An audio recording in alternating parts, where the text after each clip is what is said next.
నియోజకవర్గ Telugu Desam party BCCL అధ్యక్షులుగా కూడా కొనసాగుతున్నారు.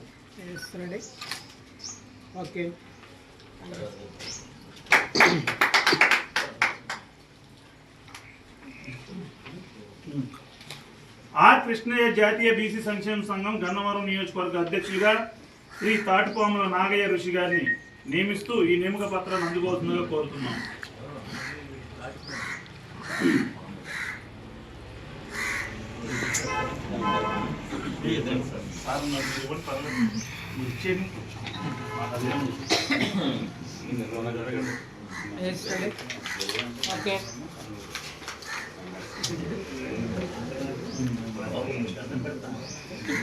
ఆర్ కృష్ణయ్య జాతీయ బీసీ సంక్షేమ సంఘం గన్నవరం నియోజకవర్గ ఉపాధ్యక్షులుగా నక్కా వెంకటేశ్వరరావు గారిని నియమించారు. వారికి రాత్రి అనుకోకుండా వాళ్ళ మామయ్య గారు కొద్దిగా ఇదయ్యారు, దానివల్ల వారు రాలేకపోయారని తెలియజేయమంటున్నారు. ఇది తర్వాత మా చేతుల మీద జిల్లా అధ్యక్షుల చేతుల మీదుగా తీసుకుంటానని చెప్తున్నారు. అలాగే ఆర్ కృష్ణయ్య జాతీయ బీసీ సంక్షేమ సంఘం గన్నవరం నియోజకవర్గ కార్యదర్శిగా సుపరిచితులు శ్రీ తమ్మిశెట్టి నాగ మురళీకృష్ణ గారిని నియమించడం జరిగింది. ఈ నియామక పత్రాన్ని అందుకోవాల్సిందిగా కోరుతున్నాము.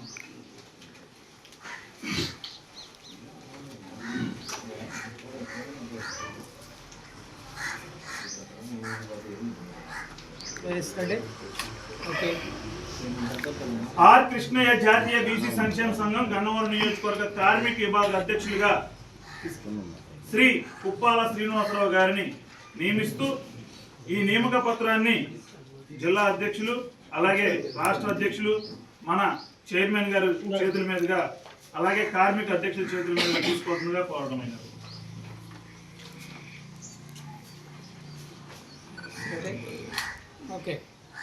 ఆర్ కృష్ణయ్య జాతీయ బీసీ సంక్షేమ సంఘం గన్నవరం నియోజకవర్గ విద్యార్థి విభాగ అధ్యక్షులు వీరగాని సాయికృష్ణ గౌడ్ నియమిస్తూ జిల్లా అధ్యక్షులు కొండవెడి శివయ్య గారి చేతుల మీదుగా అలాగే రాష్ట్ర అధ్యక్షులు శ్రీ ముద్దాడ గణేష్ భవన్ గారి చేతుల మీదుగా అలాగే చైర్మన్ గారి చేతుల మీదుగా తీసుకోవాల్సిందిగా కోరడమైనది.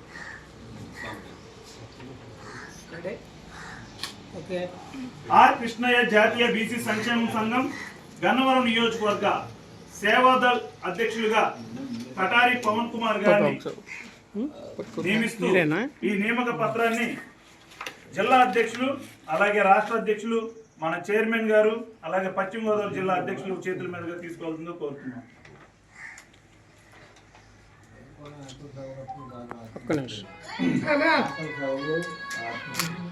ఓకే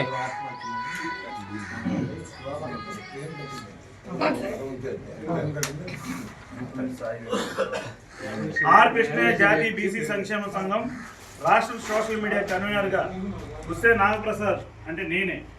అది మొన్న మేము ప్రమాణ స్వీకారాలు అయిపోయినాయి, కానీ నియామక పత్రాలు తీసుకోలేదు. ఈరోజు మీ అందరి సమక్షంలో వారి చేతుల మీదుగా నియామక పత్రం తీసుకుందాం. నన్ను నేనే చెప్పుకుంది.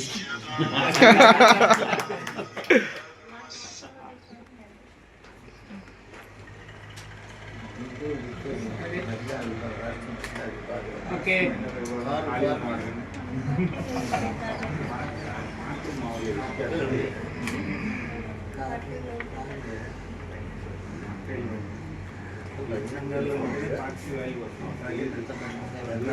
వాస్తవంగా మరి హుస్సేన్ నాగప్రసాద్ గారు సంఘానికి బ్యాక్గ్రౌండ్గా ఉండి చాలా వర్క్ చేశారు.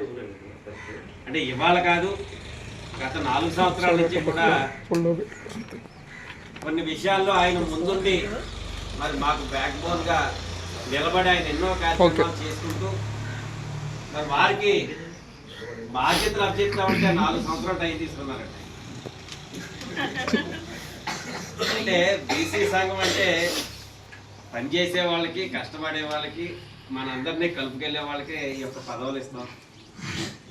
కానీ ఆయన బాధ్యతగా చేసే ఆయనైనా సరే 4 సంవత్సరాలు ఆలోచించారంటే ఈ సంఘం యొక్క విలువల్ని ఈ సంఘంలో పనిచేస్తున్నటువంటి మాలాంటి వాళ్ళ యొక్క పనితనాన్ని ఆయన గమనించిన తర్వాతే ఈ యొక్క బాధ్యతలు తీసుకున్నారని స్పష్టంగా చెప్పగలను. ముఖ్యంగా మనం ఇందాక పెద్దలు అన్నట్టు మరి 4% 3% ఉన్న వాళ్ళు రాజ్యాలు వెళ్తున్నారు అంటున్నారు. అది చాలా తప్పు. ఎందువల్లంటే ఆ 4-3% ఉండబట్టి ఇంకా మనకి ఇంకా ఈ స్థాయిలో మనం నుంచొని మనం మాట్లాడగలుగుతున్నాం, ఈ స్థాయిలో మనం పదవులు పొందగలుగుతున్నాం.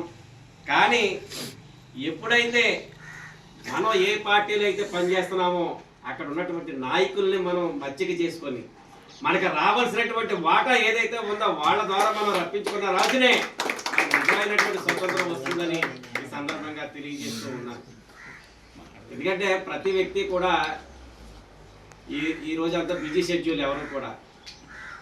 మరి ఏఎంసీ చైర్మన్ గారు కులం నేను అడగకూడదు, కానీ ఆయన మన కోసం 2 గంటల నుంచి మరి ఆయన ఇక్కడ వెయిట్ చేసి మన బీసీలో ఒక బిడ్డ కింద మనందరికీ అండగా నిలబడ్డారంటే నేను నిజంగా వారికి ప్రత్యేకమైనటువంటి మరి ధనకోటేశ్వరానికి అభినందనలు, ధన్యవాదాలు తెలియజేస్తూ ఉన్నాను. ఆయన ధనకోటేశ్వర గారు అన్నది కదండి. ఇటువంటి వ్యక్తులను మనం స్ఫూర్తిగా తీసుకోవాలి. ఎందుకంటే ఈ యొక్క నియోజకవర్గంలో ఎమ్మెల్యే గారి తర్వాత ప్రథమ స్థానంలో ఉండేటటువంటి వ్యక్తులు ఏఎంసీ చైర్మన్లు. మరి అంటే ఆయన లేకపోయినా ఆయన స్థానంలో ఈయన భర్తీ చేసి మనం వెంట ఉన్నారంటే ఎమ్మెల్యే గారే మనం వెంట ఉన్నట్టు మనందరం కూడా భావించాలి. ఎందుకంటే ఆ స్థాయి ఉన్నటువంటి వ్యక్తి మన కుటుంబ సభ్యుడి కింద కలిసిపోయి ఈ రోజున మనతో పాటు ఉన్నందుకు మరి మనందరం కూడా మన కర్షధ్వానాలతో వారికి అభినందనలు తెలియజేయాలని చెప్పేసి కోరుకుంటూ,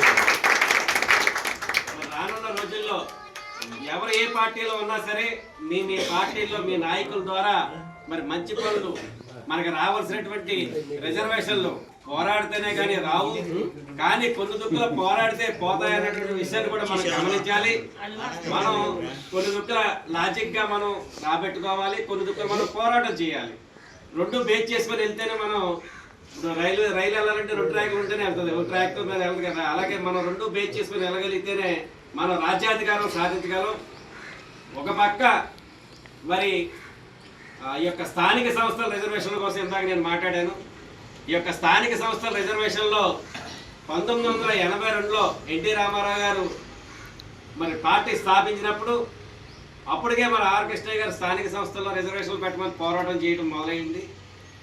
ఎన్టీ రామారావు గారి యొక్క బడుగు బలహీన వర్గాల వల్లే ఈ యొక్క తెలుగుదేశం పార్టీ గెలిచింది. నేను ముఖ్యమంత్రిని అయ్యానటువంటి విశ్వాసంతో ఈ యొక్క బడుగు బలహీన వర్గాలకి, ఎస్సీ ఎస్టీ బీసీ మైనార్టీలకి స్థానిక సంస్థల్లో రిజర్వేషన్లు కల్పించినటువంటి మహానుభావుడు ఎన్టీ రామారావు గారు. అటువంటి వ్యక్తులను మనం స్ఫూర్తిగా తీసుకోవాలి. ఆయన మన బీసీ కాదు, అయినా సరే మన కోసం ఆలోచించాడు. అలాగే మనం మచ్చిక చేసుకొని మన పనులు మనం చేయించుకోవాలి. వ్యతిరేకంగా వెళ్ళి మాత్రం మనం ఏది కూడా సాధించలేము. ఎందుకంటే మన దగ్గర జనాభా ఉన్నాం కానీ ఆర్థిక పురుపుష్టి లేదు మన దగ్గర.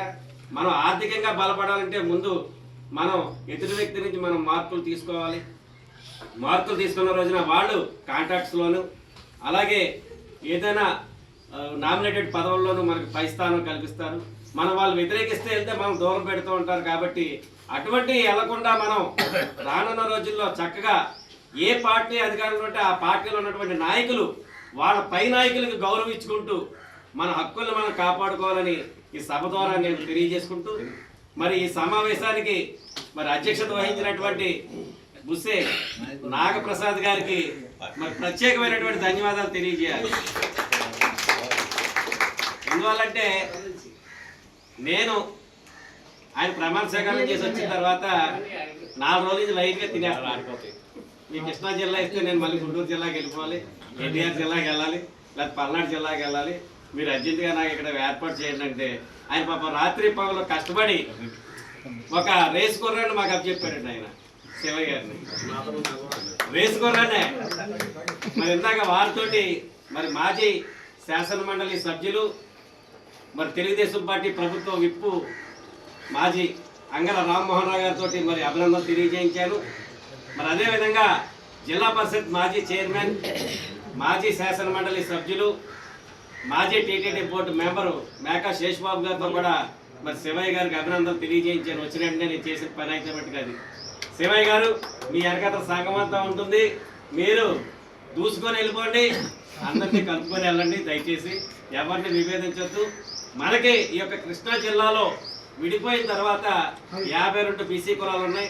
52 బీసీ కులాలని మనం వేదిక మీదకి తీసుకొద్దాం. దానికి ఆహార దివసంలో నేను కష్టపడతాను, మీరు కష్టపడండి. అందరినీ ఒక కార్డు తీసుకొచ్చి కూర్చోబెట్టండి. Thank you. సభలో చివరంకం ఏంటంటే అందరూ కూడా కొద్దిగా ఇప్పుడు నియామక పత్రాలు తీసుకున్న ప్రతి ఒక్కరు వచ్చి ప్రమాణ స్వీకారం చేస్తే ఈ సభ ఇంతటితో పరిసమాప్తం అవుతుంది. ప్రమాణ స్వీకారం అయిపోతే ఇప్పుడు ఆర్ కృష్ణయ్య గారు 14 సంవత్సరాల నుంచి రాజ్యసభ సభ్యులుగా ఉన్నారు. తీసుకెళ్లారు. నేను వన్ ఆఫ్ ది మెంబర్ నా కమిటీలోని.